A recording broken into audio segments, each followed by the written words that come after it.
Very good afternoon to all of you. On behalf of Auditing and Assurance Standard Board of Institute of Chartered Accountant of India, I welcome you all in today's very important webinar on standards of review engagement. Today we are going to cater two very important standards, SRE 2400 revised and SRE 2410. In order to cater this, we are having with us very eminent speaker and our learned speaker from our Chartered Accountant fraternity, CA Nitin Gupta ji. So on behalf of AASP of ICI, I welcome Nitin ji on this Zoom platform on a very important seminar webinar on. It is my proud privilege to share with all of you the brief profile of Nitin ji. See, Nitin Gupta is a executive partner of Assurance Division of ASC and Associates LLP. The organization has 8 offices with 700 plus professional staff. He is a CA with over 16 years of vast experience, a commerce graduate from University of Mumbai and pursuing US CPA. From US CPA. He is a special invitee to the expert advisory committee for the year 2022 and 23 and was part of the study group of CARO 2020 guidance note.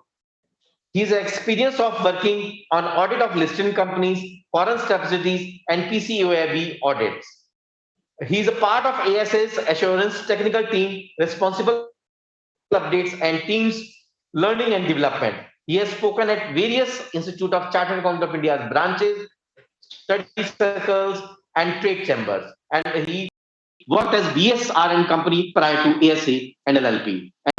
And he has also given so many lectures as well as webinars and BCM on various platforms of the institute. So on behalf of AASP of ICI, once again I welcome you Nitin ji for today on standards on review engagement. So without wasting much more time, I request Nitin ji to please start his deliberation on SRE 2400 revised and SRE 2410. Over to Nitin ji, please. Thank you, Anil ji. And thank you, AASB team, for giving me an opportunity. Good afternoon to all the participants, my colleagues, my seniors. And let's have 2-hour deliberate on review engagements. My objective will be to share my knowledge, my thoughts, practical experience which I have gained over the years while working on review engagements. So this is the expected learning outcome for the today's webinar.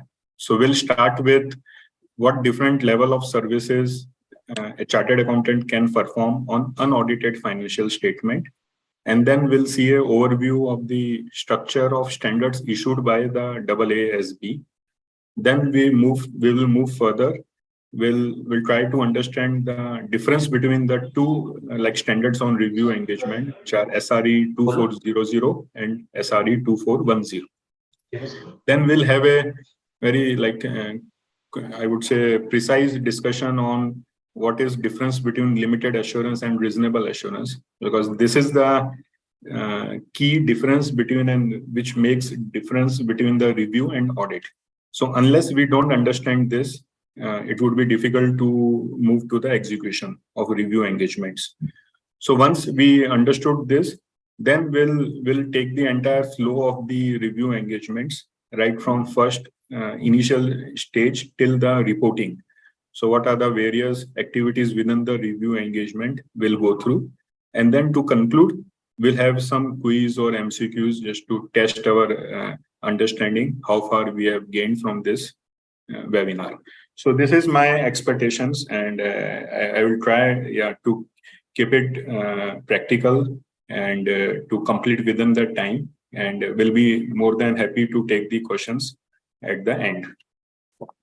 So what kind of services a chartered accountant do perform on unaudited financial statement? So it starts with the preparation.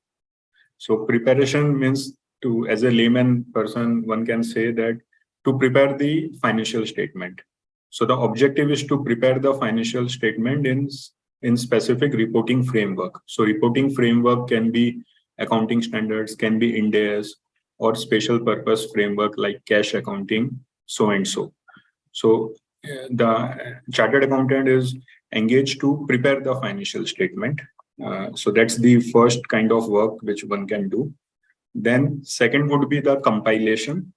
In compilation, the objective is to present financial statement as a representation of the management without expressing any assurance. So very thin line of difference between preparation and compilation. But compilation is a broader term, and through compiled financial statement, the same financial statement then go to the auditor or to other person to carry out the audit procedure. So this is how compilation is being done, and there is a standard SRS 4410 to take care of the compilation. And then we have the review. In the review, the objective is to express limited assurance that no material modification should be made for the financial statement in order to be in conformity with the applicable financial reporting framework. So I have highlighted the words. We'll discuss more in detail in the coming slides. So just it's a very overview of the what is meaning of review. We'll take it in the subsequent slides. This is the structure of the structure or hierarchy of the audit, review, and compilation. So if you can see, for preparation and compilation, no assurance is given by the chartered accountant. So the chartered accountant is merely preparing or compiling the financials, and no assurance would be given on those. When it comes to review or audit, assurance is given by the chartered accountant. In the review, it's limited assurance. In audit, it's a reasonable assurance. And when we see the broader aspect like independence, then complexity of testing, the effort and involvement of the client and the team. So it increases from preparation and it goes up and up till the audit. So at the top, like in the audit, there would be greater testing, there would be more involvement of like time and efforts involvement of client and the team. So this is like a typical structure of the audit, review, and compilation. Then we can spend a couple of minutes on understanding the overall structure of the standards which are being issued by the AASB.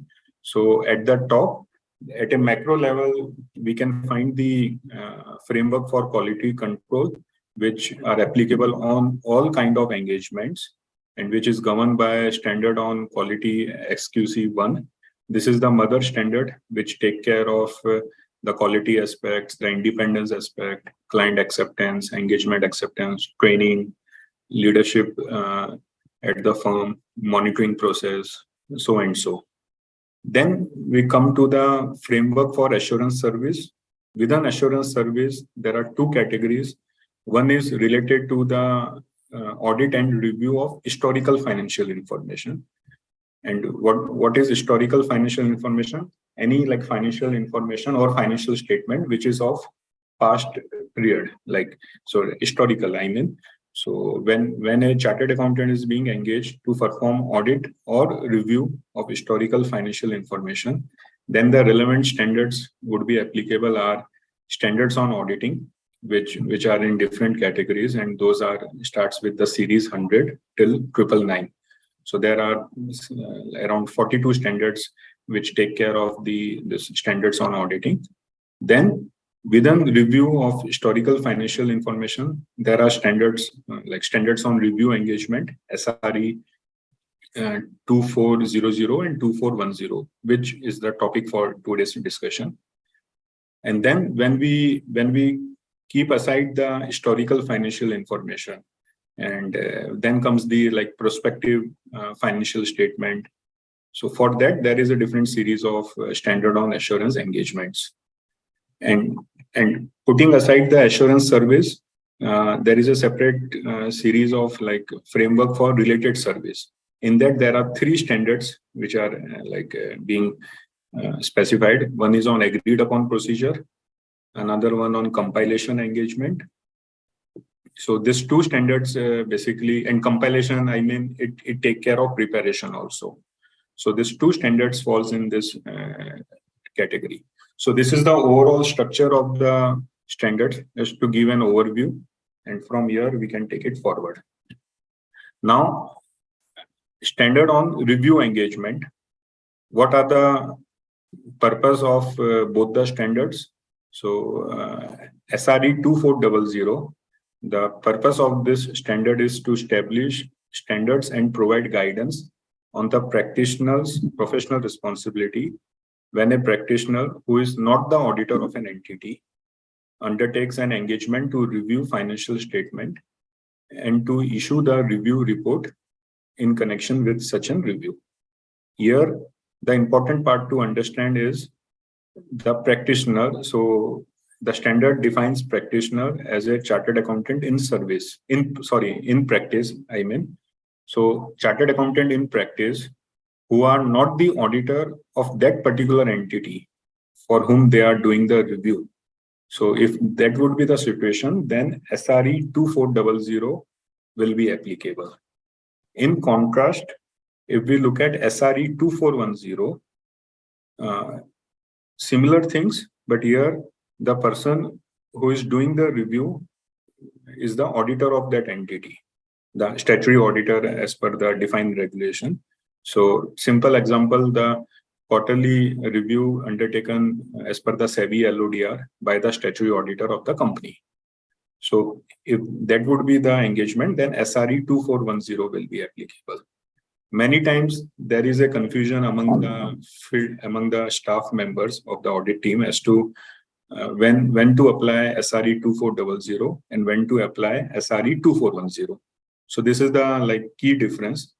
But if you look at the overall flow of the standard, the principles, they remain largely same between both the standard.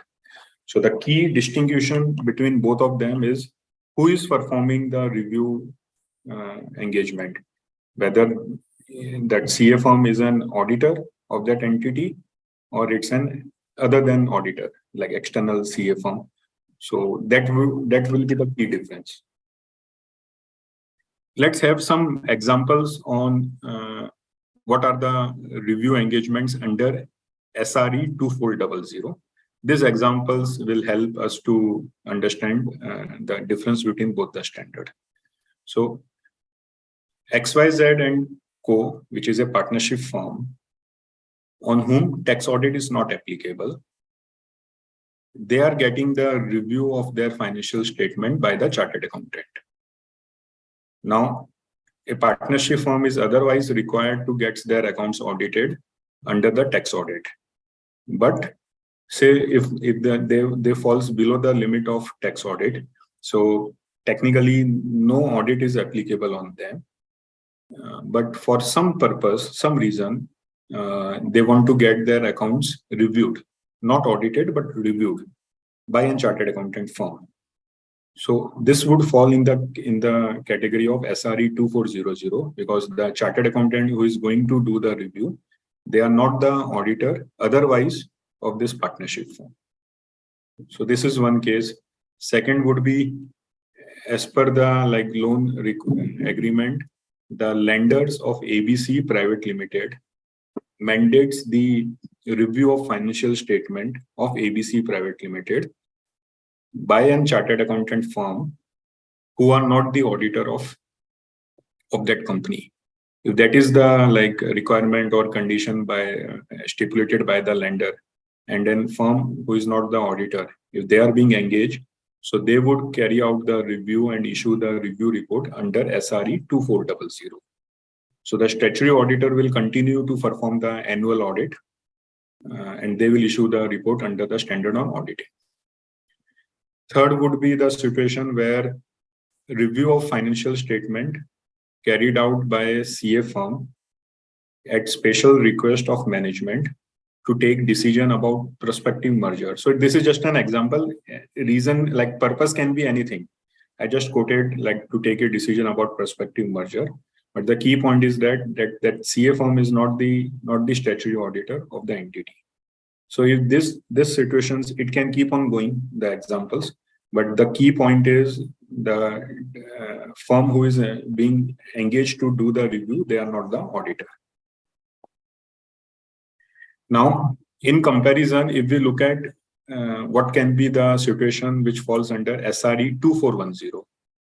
So the most common which one would find across all listed companies is the auditor, the statutory auditor of a listed company. They are performing the quarterly reviews as per SEBI LODR. So when they are engaged and they are being requested to do the quarterly reviews, so the review will be carried out under SRE 2410. Listed companies, they have an option to either get their accounts quarterly audited or reviewed. If they are getting their accounts audited, then the entire standards on auditing will be applicable. And if they are restricting to the reviews, so then SRE 2410 will be applicable. Second example, where an auditor of an unlisted company performing quarterly reviews as per shareholders' mandate. So there can be a situation where an unlisted company, which are otherwise not required to get their accounts reviewed quarterly or 6 monthly under the Companies Act, but the shareholders want to get their accounts reviewed by the auditor only, by the statutory auditor on a quarterly basis. So if that is the situation, then again, SRE 2410 will be applicable. Third example, which I have quoted is ABC Private Limited follows December year end under Companies Act, and tax audit is not applicable on them.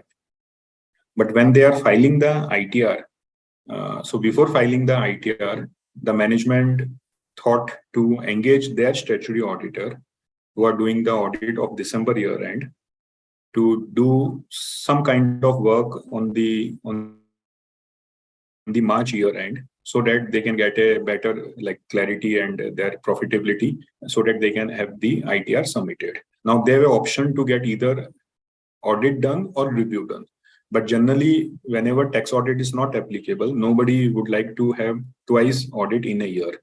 So they would go for the review. Though still review itself is not mandatory, but it's a practice whereby the client and the auditor, they get into an understanding and engagement to carry out the review for their March year end.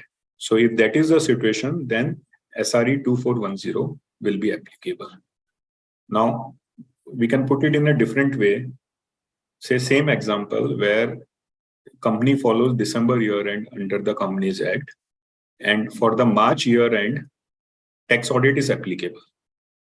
And the statutory auditor under Companies Act and tax auditor is the same CA firm. So whether review engagements will be followed for March year end or not. So answer would be obviously no, because if under section 44AB, when the firm will issue the form 3CB, so 3CB is a dual reporting, whereby the auditor, they need to give true and fair opinion on the financial statement and true and correct opinion on the particulars of 3CD. So in other words, the entire standards of auditing, to the extent they are applicable, the auditor need to comply with those standards on auditing. So it won't be, no longer it will be a review engagement for March year end. So if tax audit is applicable on that company. And then fourth example, I would say this generally, it is applicable in case of foreign subsidiaries, whereby the review engagement is being performed in the capacity of component auditor as per the scoping given by the group auditor. Group auditor, I mean the auditor of their holding company. So if as per the scoping made by the holding company's auditor, they decide that to get the review done on the subsidiary, which is in India, so they will engage the statutory auditor of the Indian company, and they will issue the review instructions to the component auditor. Component auditor means the statutory auditor of the Indian company. And so the statutory auditor will have dual engagement. One will be to carry out the audit as per the Indian regulation, and second, to address and issue the deliverables to the group auditor within the scope of review engagement. So that can be possible. Generally, it happens like that only, as per the scoping made by the group auditor. So in that situation also, the engagement will be carried out as per SRE 2410. So these are the two different situations: SRE 2400 and SRE 2410. Now, having understood the difference between both standards, and before that we had a very broad level of discussion on what are the different kind of engagements. Now, from here onwards, we'll do a deep dive into review engagements, and for my subsequent slides, I have combined both SRE like 2400 and 2410, and we'll take the reference everywhere as if we are doing the review under SRE 2410, because the process and the steps remain same under both the standards. So just to not to get confused with the wordings, so everywhere I will continue saying auditor, but wherever the review engagement is carried out under SRE 2400, the auditor need to be replaced by practitioner, something like that. But otherwise, it will remain same. So, objective of review engagement. The objective of any review engagement is to enable the auditor to express a conclusion whether on the basis of review anything has come to the auditor's attention that causes the auditor to believe that the interim financial information is not prepared in all material respects in accordance with the applicable financial reporting framework. So we'll decode these words and understand more in detail. So first of all, reviews are limited assurance engagement. So one would ask, what is limited assurance? What is reasonable assurance? So under reasonable assurance, the auditor, the opinion which is given under reasonable assurance is a direct opinion, is a positive opinion. Because if you see the audit report, in the opinion states like, in our opinion, the financial statement shows the true and fair review. So it's an positive assurance, and that's why this is termed as reasonable assurance. When it comes to limited assurance, it's giving in a negative way, that nothing has come to the auditor's attention which would make them believe that these financials are not presented in accordance with the applicable financial reporting framework. So to cut short and put it more in a simple words, reasonable assurance is I confirm. So I confirm that this is correct. This would be the reasonable assurance. In limited assurance, I will say that I didn't find anything wrong. So rather than saying that this is right, I would say that I didn't find anything wrong. So that's the limited assurance. So that's how the wordings are structured between the limited assurance and reasonable assurance. And the objective talks about the financial reporting framework. So the financial reporting framework can be the generally accepted framework, which are, say, if the entity is following accounting standards issued by ICI, or they are followed Ind AS or US GAAP, IFRS. So these are the generally accepted accounting framework. Special purpose framework can be cash basis of accounting, where the entity got a mandate to prepare and get their accounts reviewed on the basis of cash basis of accounts. So that can be the situation, or as a part of contract, the contract specifies certain kind of accounting treatment which the entity are supposed to get their accounts prepared as per that contract only, because on the basis of that accounting principles, their outcome will be decided. So those can be the special purpose financial reporting framework.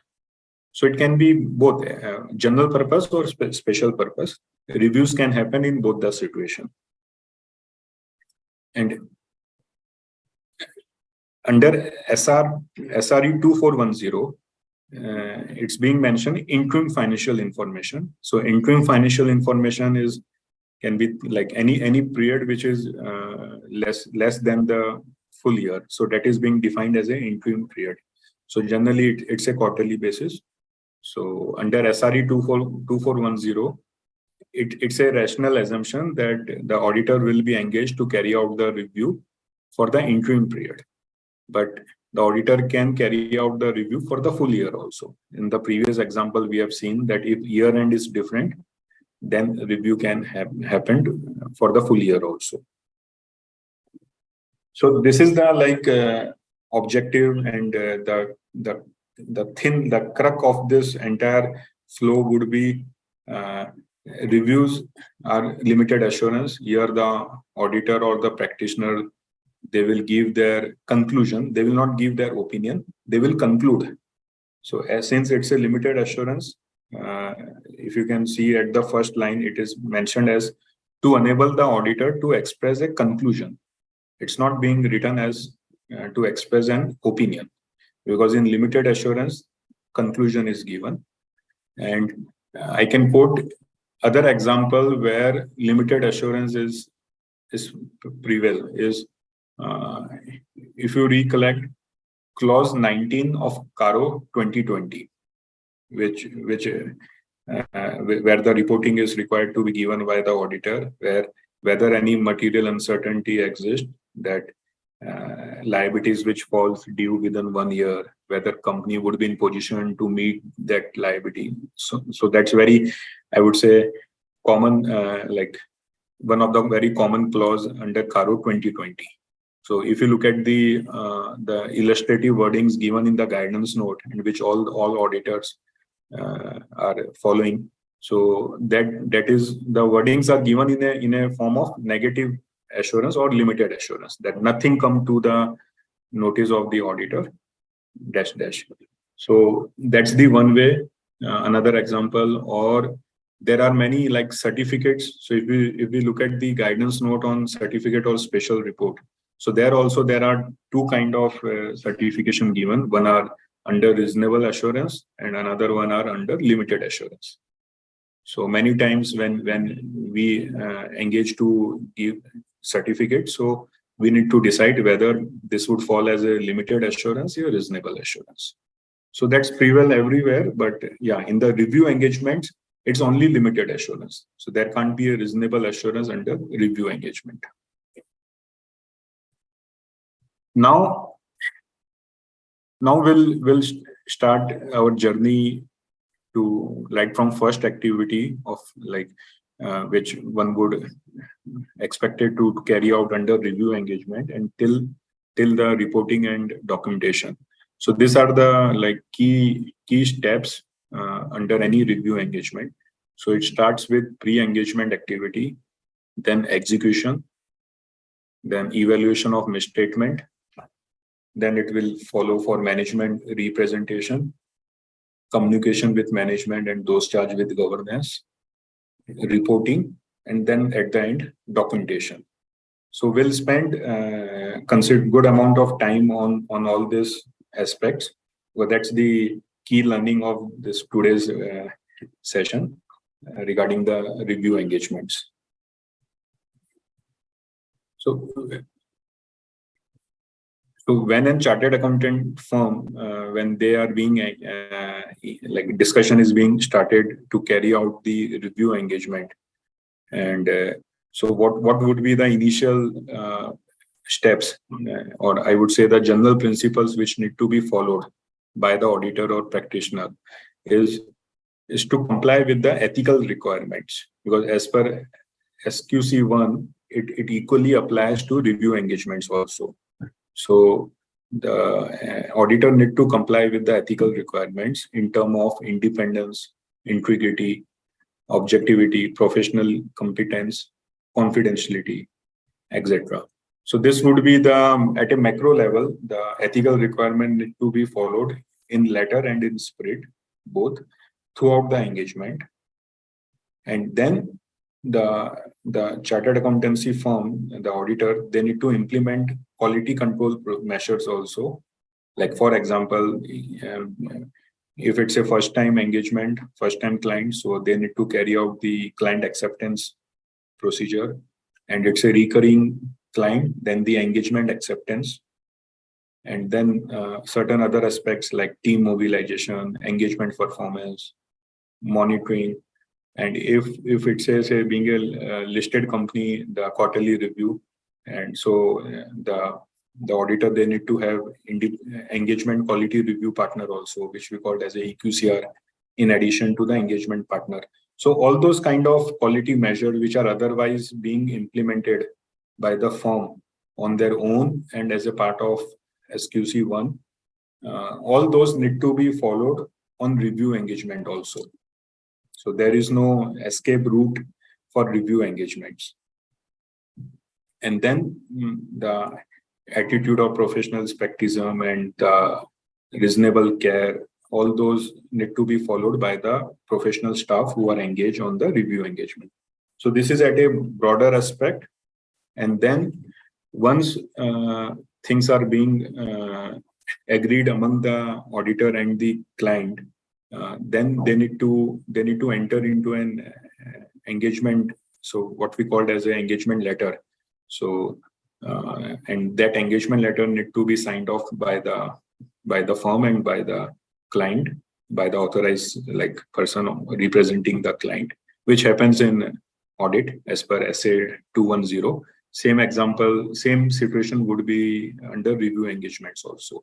So the standard on review engagement, SRE 2410, it specifies certain minimum things which need to be mentioned in the engagement letter. So as you can see, these are what is the objective of review, whether this is required as per regulatory requirement like SEBI or LODR or otherwise. So that objective need to be defined in the engagement letter. What is the scope of review, scope and timing of the review, for which period this review is being performed. And most important, which any auditor would like to get it included, is to make it very clear as to what all are the management responsibility. So even if the review is being done by the auditor, but management, they are equally responsible for the interim financial information, for establishing and maintaining effective internal control, and then making all financial record and related information available to the auditor. And then at the end, they will provide the written representation. So these aspects will be included in the engagement letter. And then what would be the form of review report? Generally, the content of the review report is defined under SRE itself, but in a rare circumstances, there can be additional reporting under the review report. If that is the case, that should be agreed in the engagement letter itself. So this would be the minimum requirement. Then there can be more general terms of the business and something related to fees, audit, like review fees, then billing, terms of payment, and so. So there can be other clauses which are generally included in the engagement letter, but these are the bare minimum. And if again, just for information, in the SRE 2410, there is Appendix 1, which gives the illustrative engagement letter. Same thing is there in SRE 2400 also. So just for at a wider platform, I am saying that engagement letter is must under review engagement also. Then comes the execution. Having done the, I would say, understanding with the client and getting the engagement letter agreed and signed, then we move towards the execution. The first activity in any kind of engagement, be it audit, year review, is planning. As a lot of emphasis are being made on planning, generally it is told that half of our time not half, say, I would say 1/3 of our time should spend on team should spend on planning and getting their understanding updated from the previous engagement. So equally applicable for review engagements also. So at the beginning, the audit team, they need to understand the entity and its environment, including its internal control, though they are not required to do the testing of internal control in the review engagement, but an understanding is required. And why this is required? So that it will be sufficient to plan and conduct the engagement, to identify the potential material misstatement, and then to select the right like inquiry questions, right analytical procedures. So if unless this understanding is not being made, it will be difficult for the auditor to do the like to have the proper plan and to do the uh, sufficient and appropriate procedures over the review engagement. So this is the beginning of any review engagement and how this can be done. So these are the examples which are being mentioned in the standard, that the first thing which can be done is reading the documentation of the preceding year's audit and the review of prior interim period. Assuming that this is a continuing engagement and same like the audit firm, they are being doing the annual audit and they have already done the review of the prior comparative period. So if that is the case, then it is very imperative for the audit team to go through the audit file or last review file, go through the entire documentation and make their understanding clear. If there is a change in the audit team member, then this would be more important to do. Then consider any significant risk which were identified in the prior year audit. So those significant risks, generally, they keep on like continue from one engagement to another, because many significant risks are the like inherent risk, like revenue recognition or management overhead of control. This is the presumptive risk which happens in any engagement. And if there are any specific additional risks which were identified in the previous year audit, so those I would say can be continue in the given review engagement also.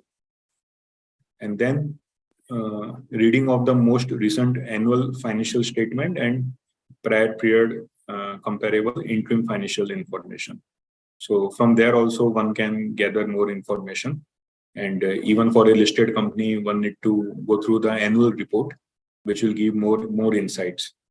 And then have a very initial level of inquiry with the management about the change in entity business activity, any change in the internal controls. So that will give a more insight on the business update and anything which is at the macro level. The internal audit reports, like the internal audit which is being performed by an external firm, their reports should be read by the review team, and then all this will result into preparing and documenting the planning documents. And then one of the aspect would be to set up the materiality. Now there is a myth which is there that materiality is not to be determined in the review engagement. I would say no. Under review engagements also materiality need to be defined as per the prevailing practice at the given firm, how they compute the materiality. So for the review engagement also they need to compute the materiality, because if that is not done, then how they can evaluate which are material misstatement, which are not. So materiality is mandatory under review engagements also. Now, once the planning is being done, understanding of the business, client's business, and update on the client business from the prior year. So once that is done, and the review team is full charge up and excited, I would say, to do the actual execution. Now, we have seen in auditing standard also, there can be different way of collecting evidence and performing procedures. So the first one is inquiries.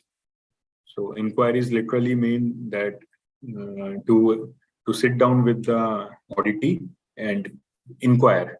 So throw the question and get the response. This is basically, I would say, simple meaning inquiry. So yes, under review engagement, inquiry is one of the procedure. And second is analytical. So analytical means again comparing current data with the similar prior year data or performing different kind of ratio analysis, so and so. So analytical, whether this is procedure under review engagement, yes. So both inquiry and analytical are to be like performed under review. And what can be the other procedures are inspection, no. Observation, no. Confirmation, no. Wow. If this is the case, then how it will be better for everyone. But that's the key difference between audit and review. So don't be surprised. Uh, since this is a limited assurance, this is a review. So there has to be distinction between audit and review. So under review, it will be good, it will be sufficient if the procedures are restricted to inquiries and analytical. So one would not expect to carry out the vouching as in a layman person, what we say vouching, okay, and then performing, I would say, getting the confirmations rolled out to the receivables and to the payables, attending the inventory physical count, which is observation, I would say, confirmation. So those kind of extended procedures are not required under review, ordinary not required under review. But if the audit firm, audit team, they're happy to spend time on those procedure and client is ready to like cooperate and to give that much time. So yes, they can do additional procedure also, but strictly this would be restricted to inquiries and analytical. Now, moving to the first step under like execution procedure. So inquiries. What can be the matters on which inquiries can be done, or I would say need to be done between the auditor and the management. So I have broken this inquiries matter into 3 different categories for better understanding. So first one is related to planning level. So what can be different kind of inquiries which can be thrown to the right person representing the management. So it can be business update. It can be what are the changes in law and regulation affecting the entity. What are the significant or unusual transaction, if any, which has been accounted in the review period? And is there any change in accounting policy or practice? Is there any change in the accounting literature which affects the entity? So this kind of right questions, if they are discussed with the client at the planning level, so that will set the right tone for the review engagement. And then there are and this will help to plan the review engagements in a more effective way. Then comes some like inquiry questions which are at entity level. So this can be what are the key matters which were noted in the meeting minutes. Meeting minutes, I mean the board of directors meeting or shareholders meeting minutes.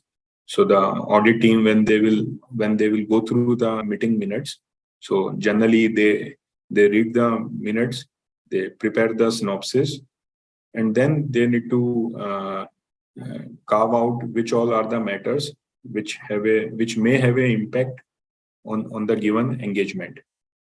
So from there one can make out what are the key matters noted in the meeting minutes, and then some high level questions can be thrown up to the client as to Are they aware? Are they have knowledge of any fraud or suspected fraud, or what were the instances of any non-compliance with law and regulations?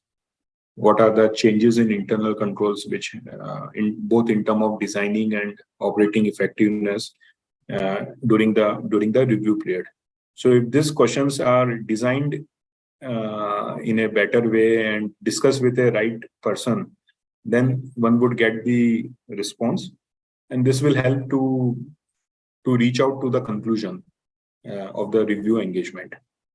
And then more at a transaction level, the inquiries can be like for all the key processes like revenue, procurement, borrowing, payroll. So these are the generally in any entity, these are the key processes.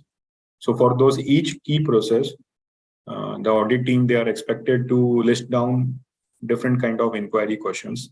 Like for example, I would say under revenue, questions can be who all are the key customers added during the period?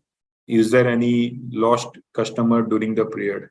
Then is there any change in the product line, in the pricing of the products?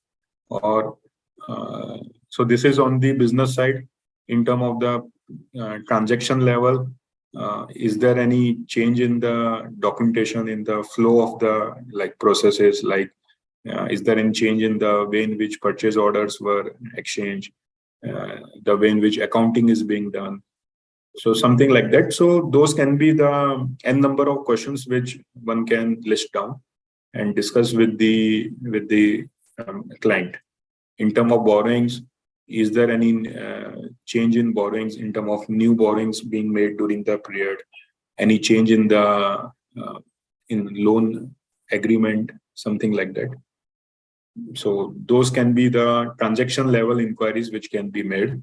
And then for all significant estimates like actuarial valuation, or say company who are doing the quarterly warranty provision, or so for those, is there any change in the estimates being made during the quarter, during the period? So those kind of questions, the auditors, they are expected to discuss with the client and to get response from them. Generally, in any like audit firm, they have a standard set of inquiry questionnaire, which is being developed over the years and which runs into many pages. And so generally, the audit team, they exchange the blank, I would say, questionnaire with the client, and they would expect the client to have the initial answers, and then they sit down with them, and then they discuss the responses, and then they get the final sign off on the inquiry document by the client. So this is the general procedure which is being carried out related to inquiry. And something to remember in inquiry, this is again my thoughts, my practical experience. It's not being written in the standard per se. Sorry. So it will, now the question will come, at what stage of review engagement the inquiry need to carried out? At beginning or at the end? I would say it should happen throughout the engagement. So the planning related questions need to be made at the beginning. Entity level, again, at the initial stage. And then all the transaction level, it will keep on happening throughout that time. So it's not that it will happen only at the end or it will happen at the beginning. Then question also come, how to do like synergy between inquiry and analytical. So I would say both should go hand on hand. Based on the inquiry response, one need to develop the analytical procedure, what can be done. So both will overlap with each other throughout the review engagement. Then one of the reason for, I would say, not having success in the inquiry procedure is generally, I would say, not generally, it happens rare, but again, it can happen with anyone, that the audit team, they are discussing they are getting the response from not from the right person. So in a bigger company where there is a division of work and segregation of role and responsibility, it is very imperative for the audit team to identify the right person from the client side with whom they need to interact.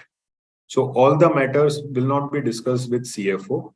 At the same time, all the matters will not discuss with accounts, I would say, associate or the first level in their hierarchy. So one has to balance out depending upon the questions that to whom they need to approach for getting the response.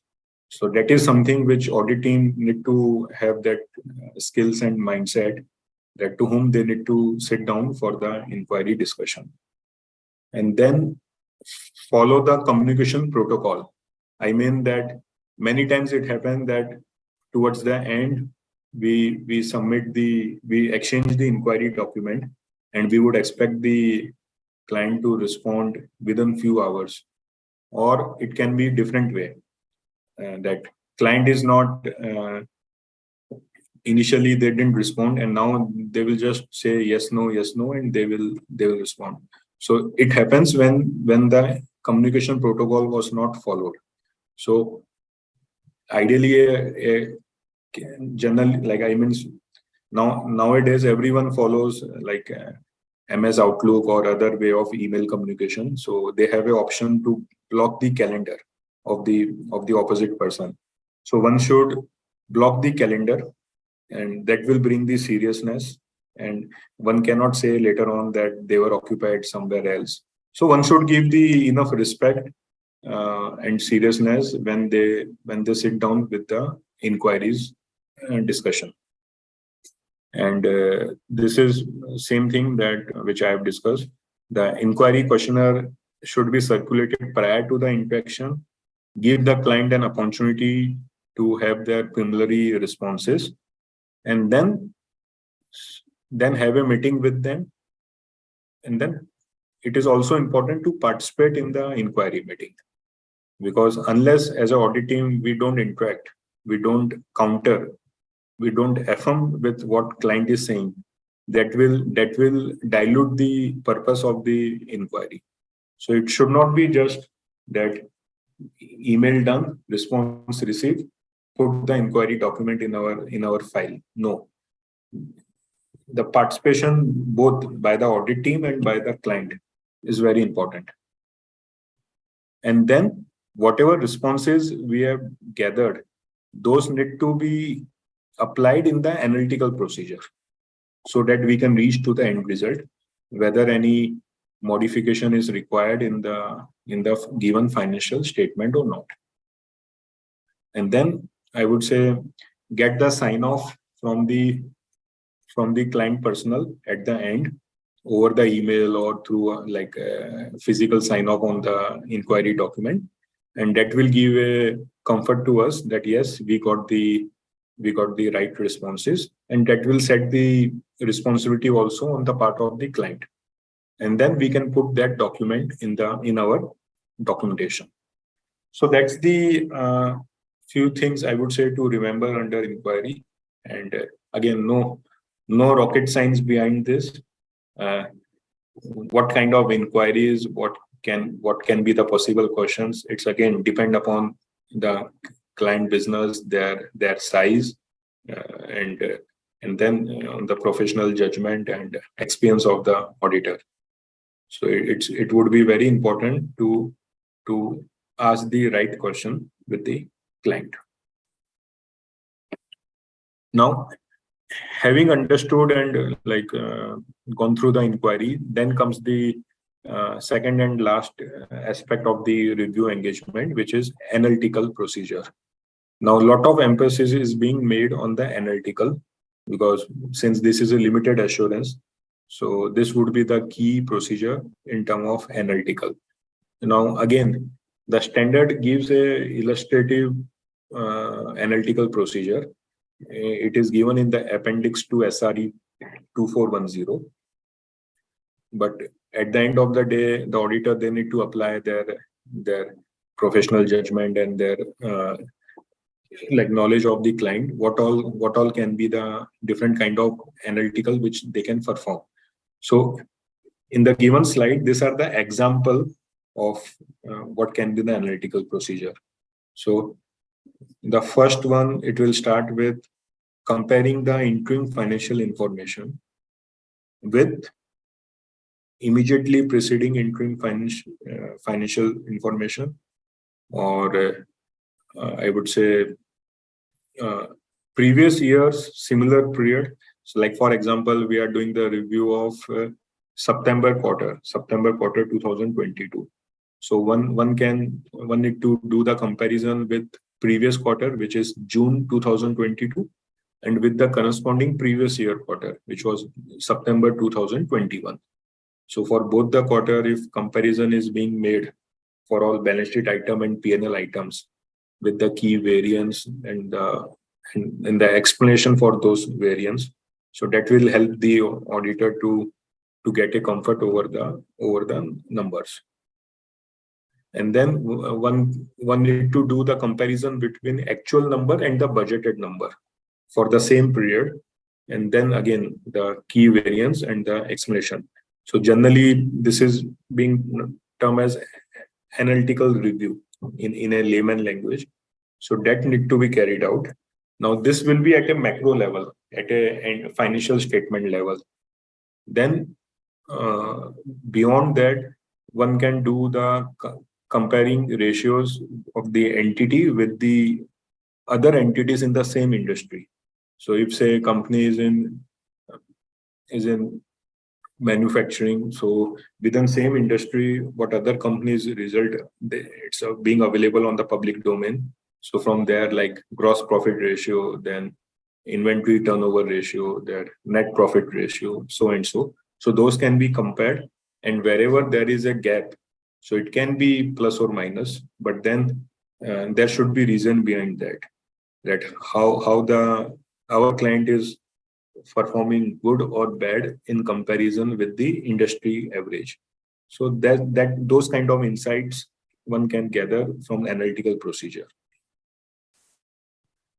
Further, I would say comparing relationship among elements in the current interim financial information with corresponding relationship. Like say example, I would say if we look at the comparison between expense and sales, so there are certain expense which are directly like dependent on the sales. For example, sales commission. For example, freight outward. Okay, so those can be computed as a percentage of sale for the given period and with the corresponding previous period. And if there is a variation, so those need to be inquired, and the auditor, they are expected to have an explanation for those key variances. And another way is to compare, to disaggregate the data and then do some comparison. Example would be within revenue, there can be customer-wise disaggregation, month-wise. So within the quarter, if we can see that in a given month, the sales was high, but in the rest 2 months, it was in comparison not high. So one can do the similar comparison with purchases also, with cost of raw material consumed, I mean. So whether it was giving the same trend or not. And then by product line, if the client is dealing in different products, so the product wise bifurcation of the revenue, that will give more insights than say location wise within India, if they are selling to different states. So those kind of disaggregation can be done. That will give more insights. And if we compare both inquiry and analytical, it will help the auditor to conclude and to reach to a conclusion whether any modification is required in order to have that financial information in conformity with the applicable financial reporting framework. So if those procedures are well designed and performed, so that yes, our review opinion, we can stand by our review conclusion.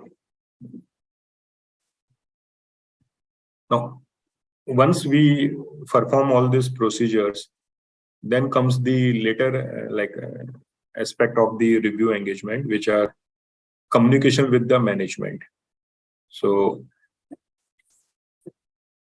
when a communication need to be done by the auditor with the proper level of management, when the auditor believes that a substantial adjustment is required to the books of accounts, or when he believes that there is a non-compliance of law and regulation, or there is like fraud or suspected fraud. So in those situations, it's a mandatory to have a communication between the auditor and the management. So these are coming out from the standard SRE 2410. Nobody stops the auditor to communicate with management or to sit down with management otherwise also, but these are the, I would say, minimum criteria. If auditor come across these instances, then they need to communicate with the management, and then management, I mean the accounts team, CFO, and if matter is not resolved at that level, then they need to communicate with those charged with governance. So in a listed company, those charged with governance would be audit committee, or otherwise it will be say board of directors.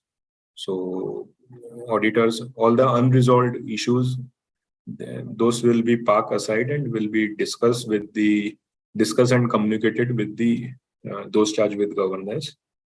And what if those charged with governance or board of directors, they also don't respond, or a consensus is not being made between the audit team and the client.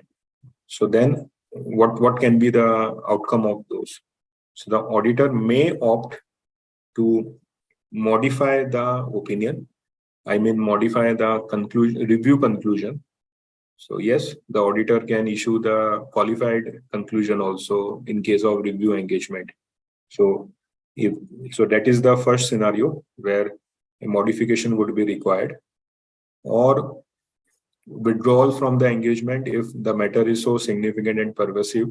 So withdrawal from the review engagement, or on an extreme case, it can be resignation from auditing the annual financial statement also.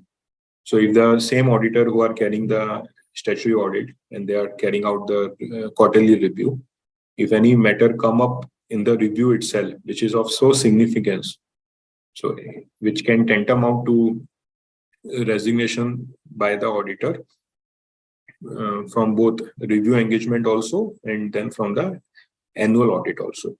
So these are the stages which are specified under the SRE 2410.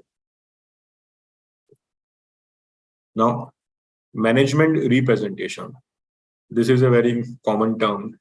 I am sure, irrespective of the size and how old we are, everyone takes the management representation from the client for any given audit engagement or tax audit.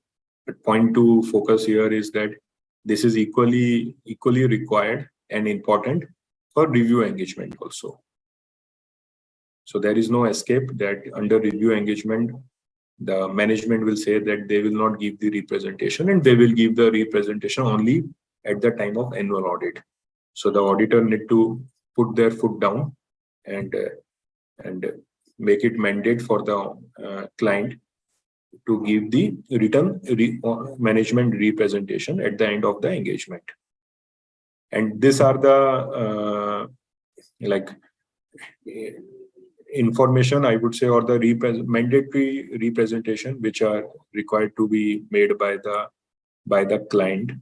So first one is their responsibility for designing and implementation of internal control. They are responsible for the preparation of financial information as per applicable financial reporting framework. They have disclosed the facts related to fraud or like suspected fraud, which were in the knowledge of the management, and they have disclosed all known actual or possible non-compliance with law and regulation whose effect are to be considered in the financial information. So these are the like bare minimum things, and then I'm sure the management representation that runs into pages. So the audit team, they can have more like representation being made in the management representation letter, which they exchange with the client, and then it comes as a signed off representation from the generally it is being signed by the board of director, or yeah, by the C and or by the CFO. So this is related to management representation. Then now we take our last journey towards reporting, and I'm flowing with the given time. So I have basically spending wherever I think that we need to more deliberate. So there I am giving more emphasis, and where I think that yes, it is well understood. So I'm just taking it very quickly. So now we'll spend some time on reporting, and if that time permits at the end, and so I will be more than happy to take the questions. Yeah. So under reporting, the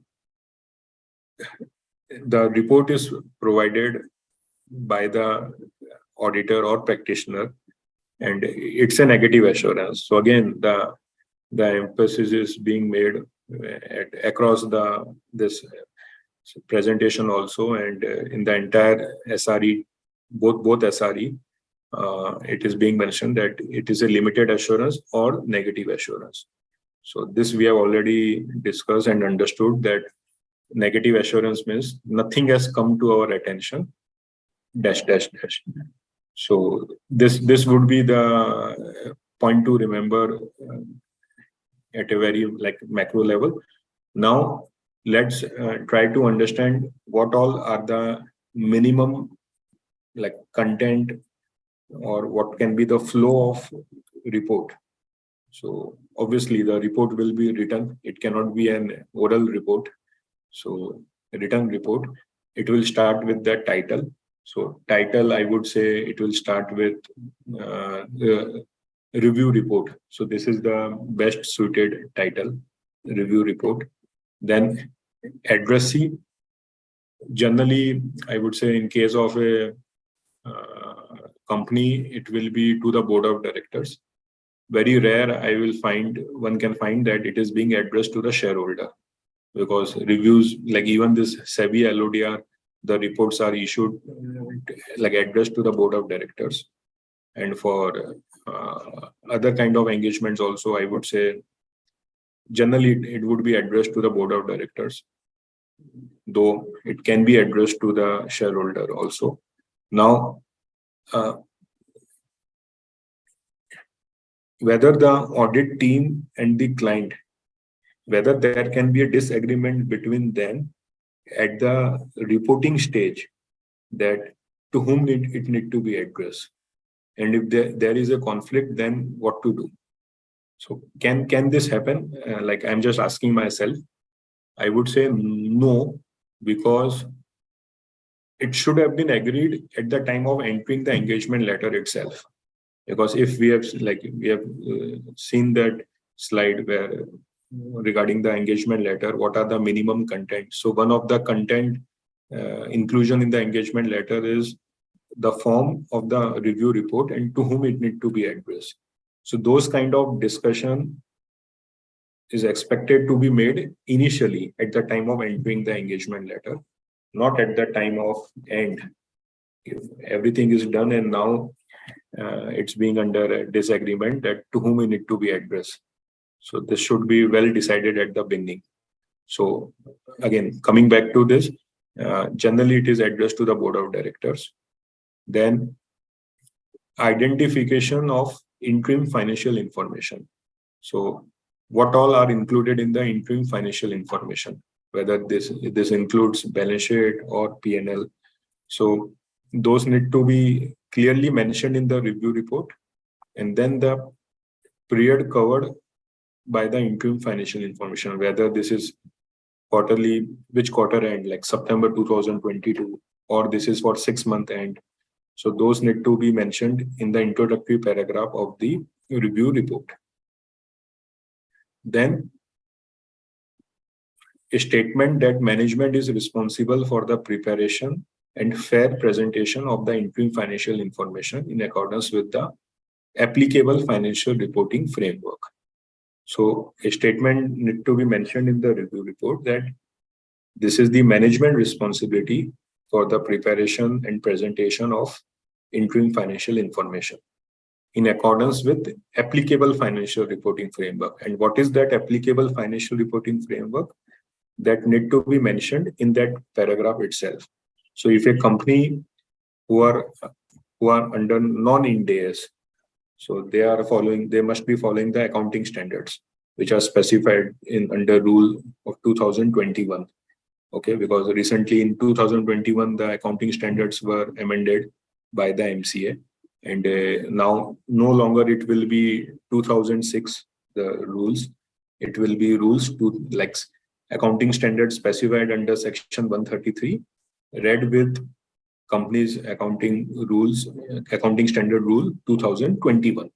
So if those are the applicable accounting standard, so the user will understand that whether company is following Ind AS or non-Ind AS.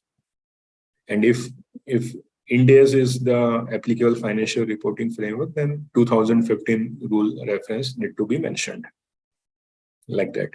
And it can be special purpose framework also, like cash basis or as governed by any given contract. So those need to be clarified in this particular sentence of the review report. And then a statement that auditor is responsible for expressing a conclusion on the interim financial information based on the review. So this, again, specific statement need to be mentioned by the auditor in their review report.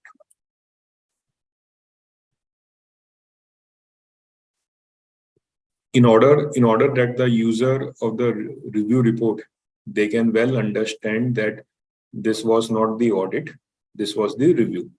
So that's why this specific statement is being included in the review report, that a review of the interim financial information was conducted in accordance with Standard on Review Engagement 2410, and a statement that such a review consists of making inquiries, primarily of person responsible for financial and accounting matter, and applying analytical and other review procedure. So this will give the user well aware that this was the review, and the procedures were around inquiries and analytical procedure. Also, a specific statement need to be given that, a review is substantially less in scope than an audit, and consequently does not enable the auditor to obtain assurance that auditor would become aware of all significant matter that might be identified in audit, and accordingly no audit opinion is expressed. So this, again, this sentence also is mandatory, required to be mentioned in the review report. The purpose is to not to have any ambiguity, and whoever who is reading the report, this will give the right insight as to what the auditor or practitioner has done and what they have not done. And then finally, the conclusion sentence. So conclusion would be whether anything has come to the auditor's attention that caused the auditor to believe that interim financial information does not give a true and fair view or does not present fairly in all material respect in accordance with the applicable financial reporting framework. So Here, and there are two options. I would say not option, saying option is wrong on my part. One need to understand what is meaning of fair presentation. Okay, so under Indian regulation, under Companies Act, I would say auditors, if you look at the auditor audit report, so there also like we give that whether financial statements presents true and fair view of the state of affair and operation of the entity. Okay, so that is only possible when financial statement is is presented and is giving a fair presentation. So what is meaning of fair presentation? Where it's a complete set of financial statement prepared under the given regulatory framework. And if that is the case, then it's a fair presentation. And then the auditor or the like auditor performing review, they need to give opinion, which is being mentioned in the first paragraph. Okay, that interim financial information does not give true and fair view. So here true and fair view is being written. And if the financial statement or financial information is not a fair presentation, so then conclusion would be given as in the second paragraph, what is there, that whether anything has come to the auditor attention that caused the auditor to believe that interim financial information is not prepared in all material respect in accordance with. So here it's only saying about material respect. It is not saying about true and fair view. So if you look at the quarterly review report under SEBI LODR, it gives this second paragraph, which is being mentioned over here. So over there, it will always have material respect in accordance with applicable financial reporting framework. It will not have true and fair words in the review report on a quarterly basis. Why? Because the financial information which is being presented as per the SEBI LODR, that is not the complete set of financial statement. That's the extract as per the requirement of SEBI LODR. And that's why that will not be called as a fair presentation. And hence this wording is required. Again, and this topic and this discussion is not like strictly not part of this scope of our discussion. But again, I'm trying to like emphasis on what is the difference between this both kind of reporting requirement. So the thumb rule is that if the financial statement which is being subject to review, if that is the complete set of financial statement and which can be exchanged with anyone, okay, so then it will be a fair presentation, and the auditor or practitioner, they would give a review conclusion saying about true and fair review.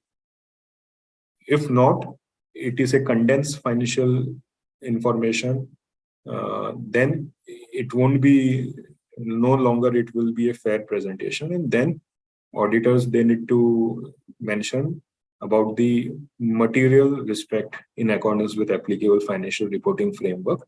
They will not use the word true and fair view. So this is the distinction between this both the things. And then towards the end, as a like usual thing, the date of the report, the place of signature, the auditor signature, membership number, firm registration number, and UDIN, which again will form part of the signature portion. So those need to be given at the end. So this is generally like it would be a one-pager report. It won't be unlike statutory annual audit report, which runs in 2 pages. It won't be the case in the review engagement. It will be one-pager report, and that will be accompanied by the financial information or financial statement which was subject to the review. And if we look at both SRE, then under the appendix, the illustrative review reports are being given, and we can have one review report just for the understanding of all. I will present on the screen and we can go through that review report. Now, what are the other aspects under reporting? So if say there is a material departure from the applicable financial reporting framework, for example, the entity is following Ind AS and the auditor, they are doing the review for September quarter, September 2022, and they found material departure from the applicable Ind AS, which is not being corrected by the entity. So then what would be the end result? So auditors, they need to express qualified or adverse conclusion, depending upon the magnitude, whether it has a pervasive impact or not pervasive on the entire financial information. So auditor, they are expected to give an qualified conclusion or adverse conclusion if there is a material departure from applicable financial reporting framework. Then what if there is a limitation on scope caused by the management, and if that is a significant enough, which will not allow the auditor or practitioner to perform the review engagement. So if that is the situation, then first one would be to communicate with those charged with governance, try to resolve the issue, and if still that is not the case, then auditor need to consider whether to continue with the engagement and to issue review report or not. So that's the way in which it need to be concluded. Then there can be other limitation on scope which are not caused by the management, but which are, I would say, one step below. For example, during analytical procedure, audit team, they ask for underlying data, but somehow that data is not available, or their management, they don't want to show that underlying agreements or supportings to the audit team. So there is a limitation caused on the scope. Okay, and auditor, they are not in position to conclude whether it has resulted into a material departure from financial reporting framework or not. So if there are scope limitation, then in that situation also the auditors, like in the review report, they would express qualified or disclaimer conclusion depending upon the pervasiveness of the matter. Either it can be a qualified conclusion or disclaimer conclusion. Now, in a qualified conclusion, when it is caused by a limitation, scope limitation, the wording says, except for the possible effect.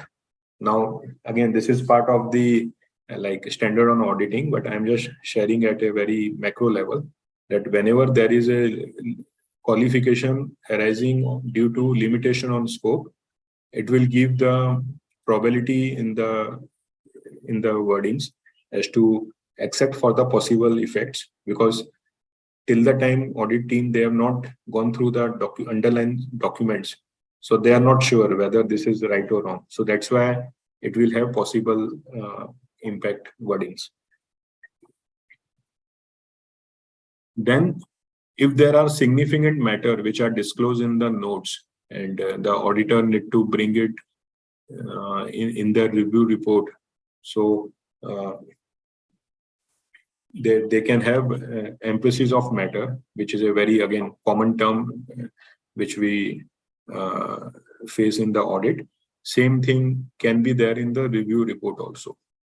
So auditor, they can have emphasis of matter of any significant disclosure which was made in the notes of the financial statement or financial information, which auditor believe that this should be emphasis should be made for the better benefit of the user of the financial information. So in those situations, emphasis of matter can be added in the report. And then going concern assessment, though auditor, while doing the review engagement, the extent of work over the going concern assessment would be limited as compared to the audit. But nevertheless, if the going concern, if say there are material uncertainty, whether company will continue as a going concern or not. So then SA 560, it defines the various situation under which circumstances a qualified opinion is to be made, under which circumstances a emphasis of matter in the form of material uncertainty paragraph need to be added.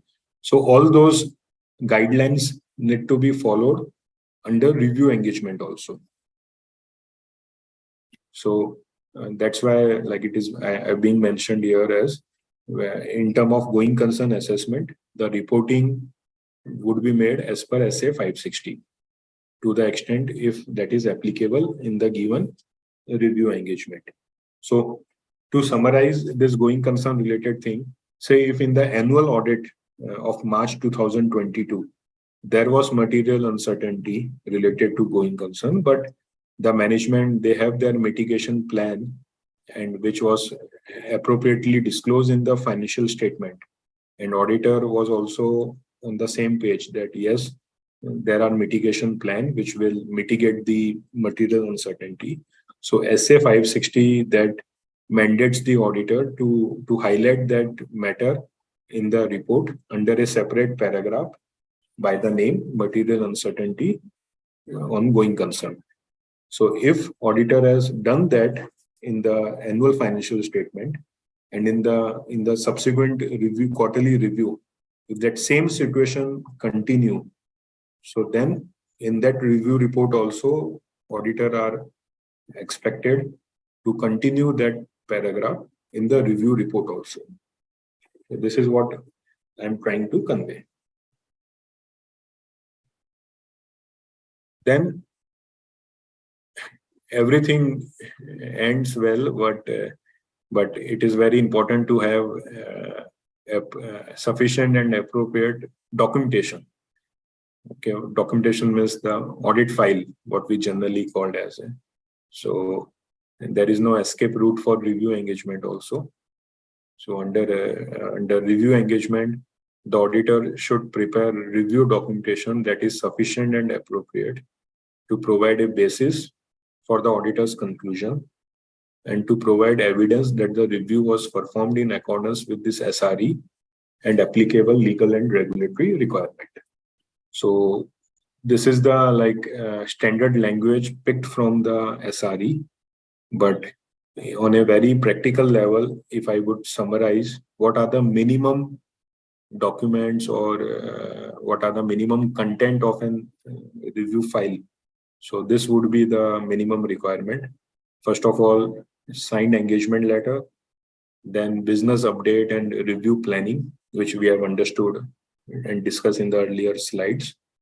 So, and then documentation for the inquiries and analytical procedure performed and result thereof. So result thereof is more important because many times what I have seen that we do enough analytical, but wherever there are variances, those are not closed in that document itself. So the reason for the key variance, generally it remains in our mind, but it should be brought in the document in the work paper, audit work paper also. So how it got closed. So that would make this documentation robust. Otherwise, just having the analytical, like set the formulas. So Excel will take care of all the analyticals, but wherever there are variances, so those need to be mentioned in the work paper. What were the reason for variance and how auditor has reached to a conclusion that it doesn't impact their review conclusion. So that's something they need to conclude in the work paper itself. Then what were the key issues which were discussed with the management, how those got closed. So that generally we call it as an audit memo, or I would say audit review completion document. In many form, it is being referred as completion document.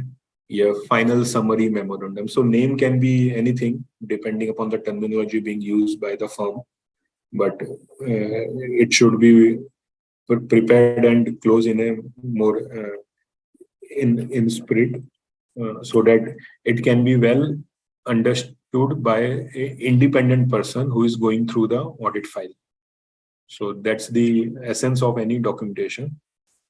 And then what all communications were made with those charged with governance, and signed management representation letter, and then reporting. So under reporting, there should be a like document or work paper which would demonstrate that the financial information which was subject to review was in agreement with the books of accounts. Books of account means the trial balance. So whether the financial statement or financial information is agreeing with the trial balance or not. So that is the first thing which would come in reporting. And then the draft review report, who has reviewed that by the manager, audit manager, by the engagement partner.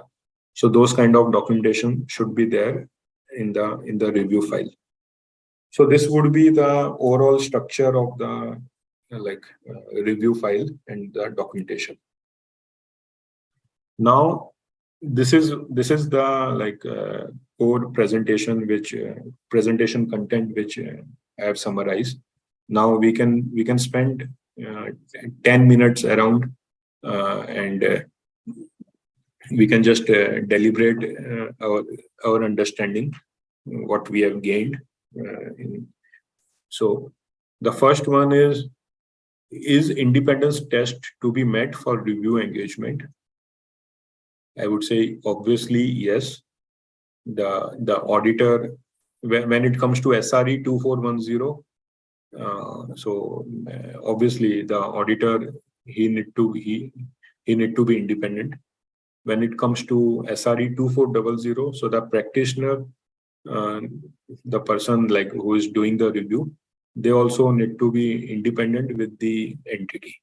So there cannot be a situation where a CA firm who is preparing the books of accounts, they themselves are doing the review and issuing the review report. Not possible. So it need to be done by the independent chartered accountancy firm. Can there be a combined engagement letter for annual audit and quarterly reviews? So I would say yes, it can be there. It's more depend upon the practice followed by the CA firm. Generally, I would say generally it is being seen that engagement letters are different. For the annual audit, it's different, and for the review engagement, it is different engagement letter. But again, one can have the combined, whereby all the general terms of the business and those kind of clauses can be combined, and specific clause can be for review and for audit. So as long as the mandatory inclusion, what is there in the engagement letter, these are being followed. So there can be combined engagement letter also, or separate also. So there is nothing right or wrong in this case. Can review be performed for part of the financial statement like balance sheet? I would say the both SRE, they doesn't talk about whether it can be for the part of the financial statement, or it need to be for the entire form of the financial statement. So if there is a requirement by the entity that let's have the review of only balance sheet, not the statement of profit and loss, it can be done. If by the regulator, by the regulatory requirement, this is not otherwise not allowed, then if that is not the case and review is being done for the internal management purpose, so they can have only one part of financial statement like balance sheet review and not P&L. But the auditor or the practitioner who is doing that, they need to bring it very specifically in their review report as to what forms the part of the financial information which was subject to review. Will the various standard on auditings will be applicable for review engagement? Now, if we go through the SRE 2400 and 2410, it itself starts from first activity and it reached to the end.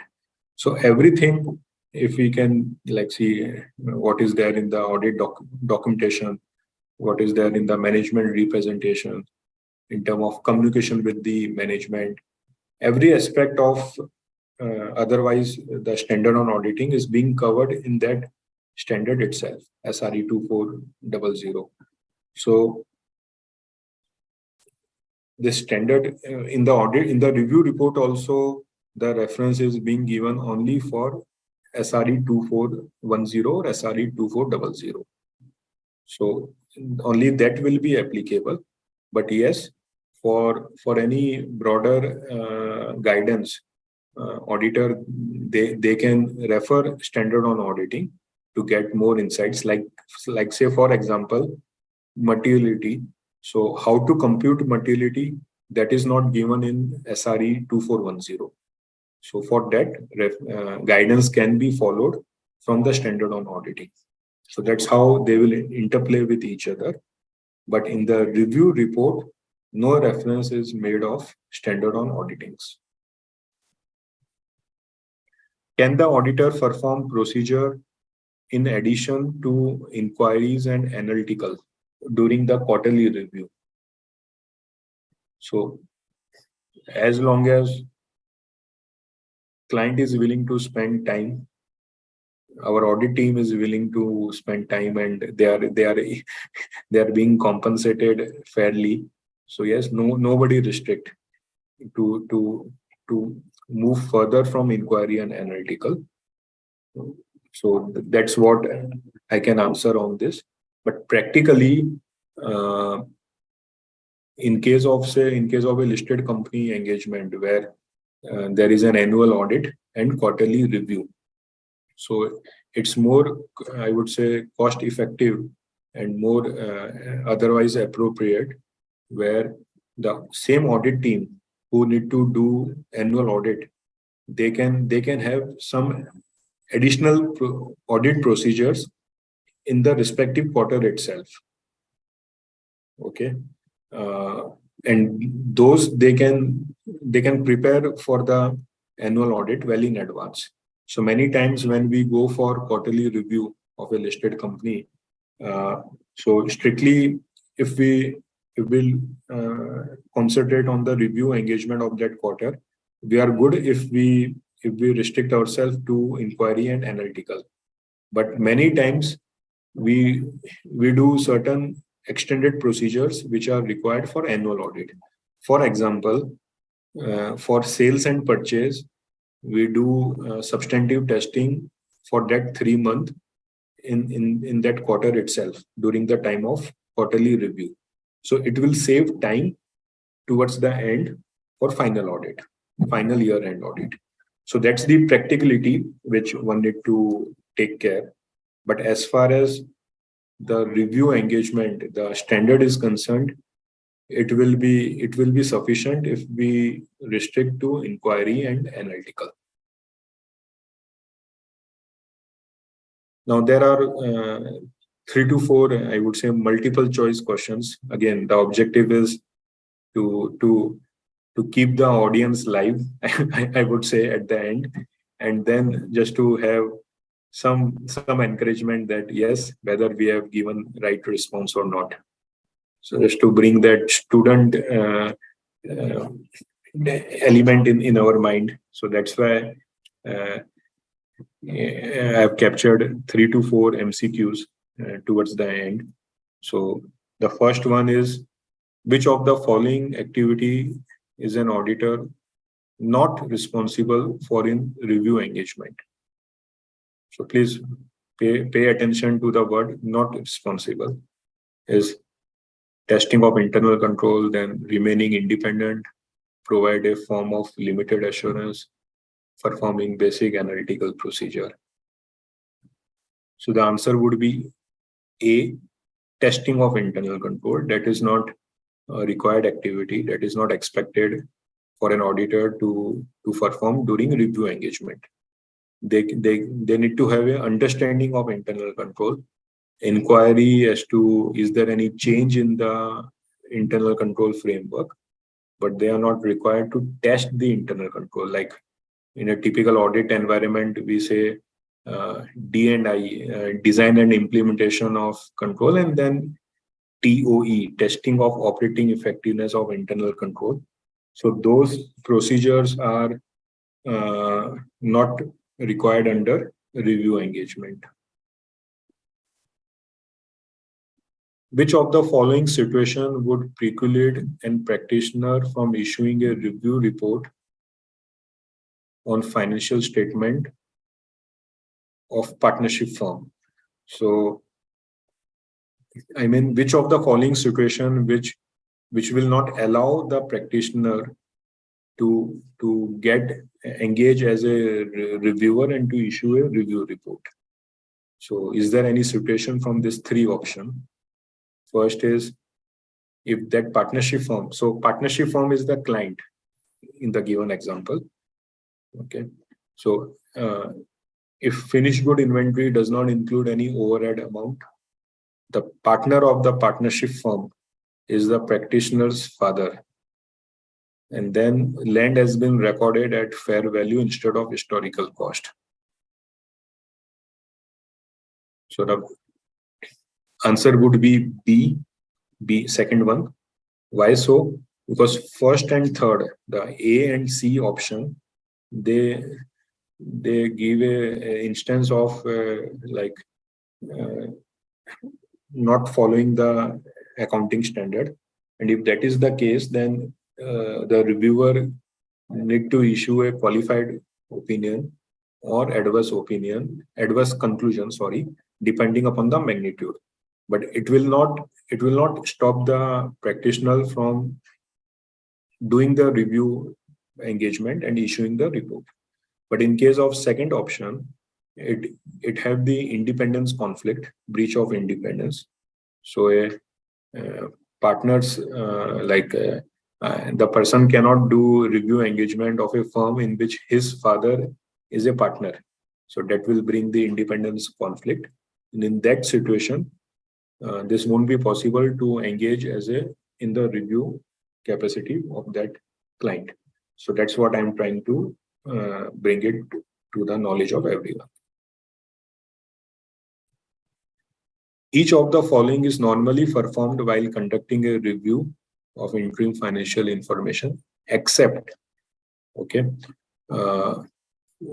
first option, comparing disaggregated revenue data, making inquiries of financial management, reading minutes of the meeting of the board of directors, obtaining litigation update from external legal counselor. So, which of the following is normally not performed while conducting a review? So this is the question. So I will go with option D from this given four options, because first three, I would say these are making sense. Yes, it's more of inquiry and analytical.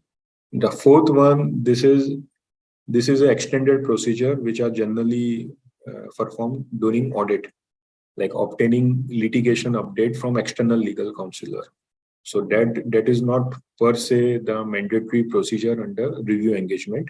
Nevertheless, if there are situations which will make the auditor to exchange the litigation confirmation with the external legal counselor, so they can do. But as a part of this question, this would be not the right option. Which of the following statement would not normally be included in a representation letter for a review of interim financial information? Again, pay attention to the word not normally included in the representation letter. So you can have this options read by you. That first one is, we acknowledge our responsibility for the design and implementation of program and controls to prevent and detect fraud. We understand that a review consists principally of performing analytical procedure and making inquiry about the improved financial information. Third is, we have made available to you all financial record and related data. And fourth is, to the best of our knowledge and belief, no event have occurred subsequent to the balance sheet and through the date of this letter that would require adjustment to a disclosure in the interim financial information. So out of this, which you will not find in the management representation letter. I will go with the second option, B, okay, because management will not give representation on what is review consist of. So this would be mentioned in the engagement letter, which will define the scope. But management it doesn't make difference to them whether we as an auditor, we have performed analytical procedure or inquiries, or what we have done or not, what we have not done. So as far as management is concerned, they would give representation on all the other aspects which are given in this MCQ, but not on the second one.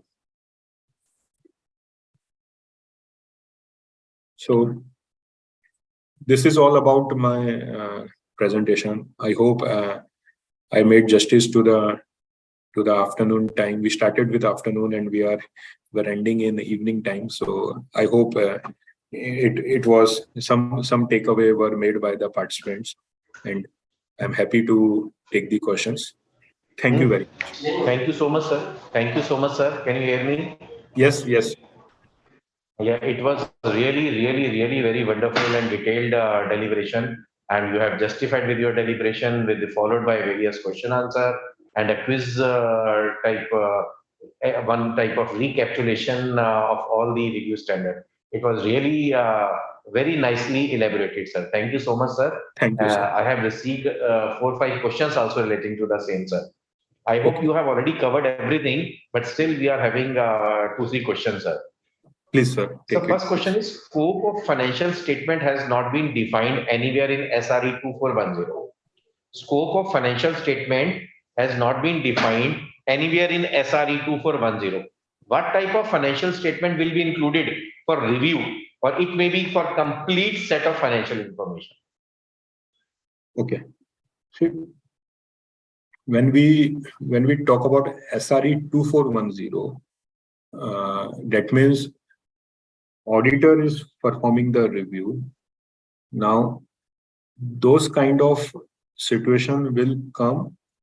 Generally, it will come when the review is mandated by the regulator, by any regulator.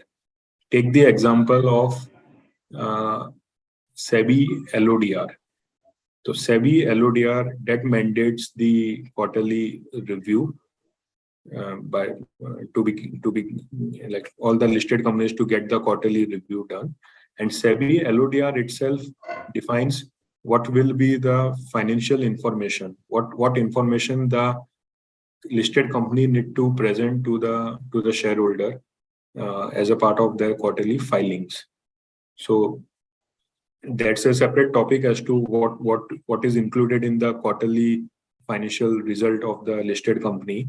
But now coming back to the standard on auditing, standard on this review, SRE 2410. So it will and it cannot define the set of financial statement or financial information, because it can vary from one engagement to another engagement. Since as long as this is the review will be SEBI under SEBI LODR, so SEBI LODR will take care of what all will be there in financial information. Like for the 6 monthly results, company they need to present balance sheet also, but for the quarterly they don't need to present. Then what all comparative figures which will be given. So everything is defined by the regulator. So it would be not appropriate to include in the standard itself what is there. So that's why in the review report also, this is one of the requirement where the auditor need to bring it very specifically in the review report as what is meant by the financial information or what is meant by the financial statement. What all it include, whether it include uh, only balance sheet or it include entire set of financial statement. So that's how the interlinking need to be done in the review report. Standard will never say what all is there. Yes. So should a reviewer auditor need to obtain any NOC before start of engagement? If so, from whom he has to take the NOC? Existing auditor or management? So obtaining a NOC is governed by the professional ethics and code of ethics issued by the ICI. So for any engagement, assurance engagement, whereby the previous engagement was done by a firm other than the current one. So the current auditor, they need to obtain an NOC from the retiring auditor. So in this same applies in the financial statement or review also. So uh, to answer the question, yes, it will be equally applicable in the review engagement also. And second, to whom it need to be taken? It need to be taken by the producer auditor or the retiring auditor. Management has no role to play in this. But But practically, if what he is happens? appointed, but sir, but if he is appointed by the management, Then also, if if he say is appointed by the management, should it be the responsibility to intimate the statutory auditor also, or would it suffice if management intimates statutory auditor? no, if say management has appointed the practitioner for the first time to carry out the review procedure, okay, and nobody else has done the review of prior period. So this is the first time engagement which is being made, and that entity is already having a statutory auditor who would be carrying out the annual audit. So in that case, strictly it won't be fall within the NOC those criteria, but as a good practice, because the statutory auditor, they are doing the annual audit, so the appointed practitioner who is doing the review for the first time, irrespective of whether they are appointed by the management or by the external person, they need to exchange the NOC with the statutory auditor, so that the objective of NOC is to get a understanding from the earlier auditor that is there any reason, is there any professional or other reason which they should be aware while accepting the engagement. So following in substance, I would say yes, the NOC need to be obtained by the from the statutory auditor. Yes. Sir, if an in-house internal auditor who is a chartered accountant is asked to review unaudited quarterly financials, do these SREs apply to such engagement and to the internal auditor also? Yes, as long as the review is being done, no matter whether this is being done by the internal auditor or by the tax auditor, whoever, uh, and if they claim that review is being performed as per SRE 2400 or 2410, then yes, this standard, obviously this will be applicable. Now the second question comes, whether an internal auditor can do a review engagement. It's something which need to be more it need to be more deliberate as to whether it will have any independence conflict or not. So that's something else. But having concluded that there won't be any independence issue, and internal auditor is carrying out the review engagement. So yes, this standard would be applicable for them also. The last And question, whether board report should be considered in review engagements, that is in SRE 2400? Sorry, what do you mean? Like, can you repeat, please? Sorry. Whether board report should be considered in review engagements, that is in SRE 2400. I'm sorry. What is meaning of board report? Board Board of directors, na? Board of directors, yes. So their report means director's report. We mean to say? Yes.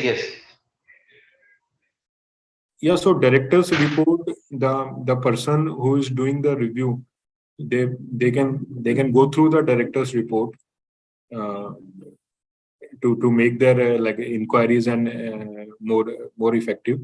So that nobody stops them in going through the board of directors report. Okay, sir. So now we come to an end. It's already 5:30, and you have spoken for more than 1 hour and 55 minutes, sir, continuously without any break. Thank you so much, sir. And you have covered both the standards in a very effective manner. On behalf of Auditing and Assurance Standard Board, I extend my heartiest thanks towards you for sparing your valuable time, sir. Thank you so much, sir. Thank you so much once again. It was pleasure, my pleasure, and thank you to all the participants for listening me. Thank you. Yes, thank you, sir. Thank you. Namaste. Namaste.